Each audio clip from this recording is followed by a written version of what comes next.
judicial reviews that seem to have got out of hand have been about immigration.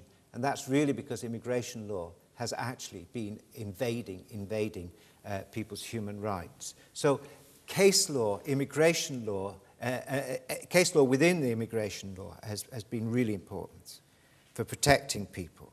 And also have other forms of legislation. For example, the Children's Act has been really important. The Human Rights Act is really important. I think another part of the story, which we'll come to a little bit later on, I think, is the contradictory role that the European Union has played in all of this. Contradictory in the sense that in 1992 we had the concept of Fortress Europe, and the free movement of labour meant that you closed the outer borders and introduced more restrictive legislation for people coming from outside of the EU borders, but it has meant more freedom of movement within the European Union, but also social rights that have emanated from the European Union have actually helped with the protection of migrants and therefore helped in the process of social solidarity. The equalities agenda, 30 years ago, it was hot stuff talking about equal opportunities and so on. It was all new. Now it's kind of taken for granted. And I think that the equalities agenda has played an important role in social solidarity. Just as an example, in Praxis, we run something called the New Residents Refugee Forum for Tower Hamlets. The reason we get funding from the local authority is that after a little bit of research on the demography of the borough, their race equality strategy meant that the new residents were included as part of the strategy. Therefore, funding then became available. Equalities agendas, which may have become quite mechanistic, actually have been tremendously important in gaining the support within institutions. I think local agendas and ring-fence funding have been really important. If you think about how much funding for agencies here came through special funds that the Labour government set out, working neighbourhoods funds, neighbourhood renewal funds, all of those kind of very specific funds which have been taken away, but are tremendously important, and that helped our capacity to work on local agendas. I think another part of the story is really important to note, which is the fragmentation of the sector. And I think 2 points of fissure within the third sector really need noting, all of which happened with good intention, so don't hear criticism in any of this. Give me a drink afterwards, and you might.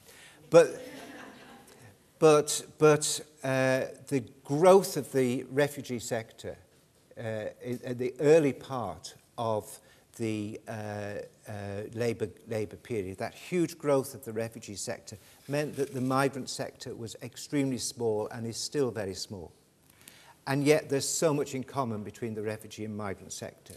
So those of us who feel ourselves more on the migrant side actually are overshadowed, and we've got to get that proportion right. The other is the divide that took place between the refugee and migrant sector and the homelessness sector. And that, I think, has been a huge, huge error on all of our parts. That the fantastic development of work within the homelessness sector around Rough Sleepers Initiative, about new pathways into permanent housing and so on, actually did not take into account the needs of new migrants. So we now have a situation where many, many migrants with no recourse to public funds are part of a new homeless population. Agencies like ourselves find it very, very hard to help, and at the same time, the homelessness sector is finding it really difficult to be able to respond. I don't think they were mistakes that were made on purpose. I think that's a consequence of decisions that have been made. And I think also about the professionalisation of campaigning, in a sense. What do I mean by that? That campaigning shifted away from ground level. It shifted away into NGO, parliamentary offices. It shifted away into policy think tanks. It became something that was rather cosy. and yet somehow or other has left us with little political traction. And I think that is really important, that within the sector working with the most vulnerable migrants, we have very, very little political traction at all. And that's something which I think is urgently needs to be addressed. I'm going backwards, aren't I? Not very good at this.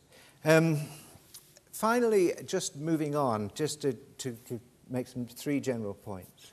One is the third sector as civil society. I think we, at a time like this, we have to recognize just how important within a democracy the third sector needs to represent itself and understand itself as a change agent. I think there's a huge shift towards making us into businesses that can run public services.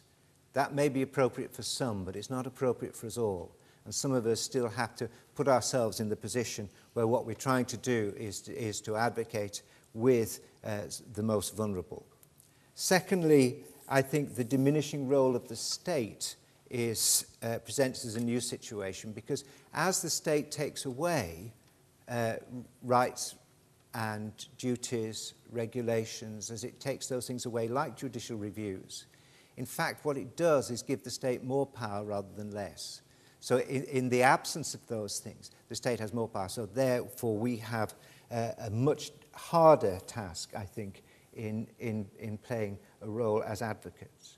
And finally, we are in a very urgent situation, and I think we've got to see that this new situation is one which is creating huge human suffering, you know, at a whole range of levels and with a whole range of people.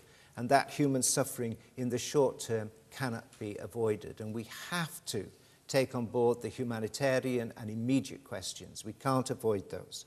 But equally, we need to have to be building up a new infrastructure, an infrastructure within civil society, an infrastructure of new partnerships between funders, between the new emerging forms of government, and in order that we can ensure that the worst excesses of this changing situation do not occur.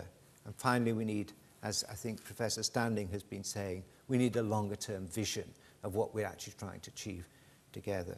So that's my learning after 30 years.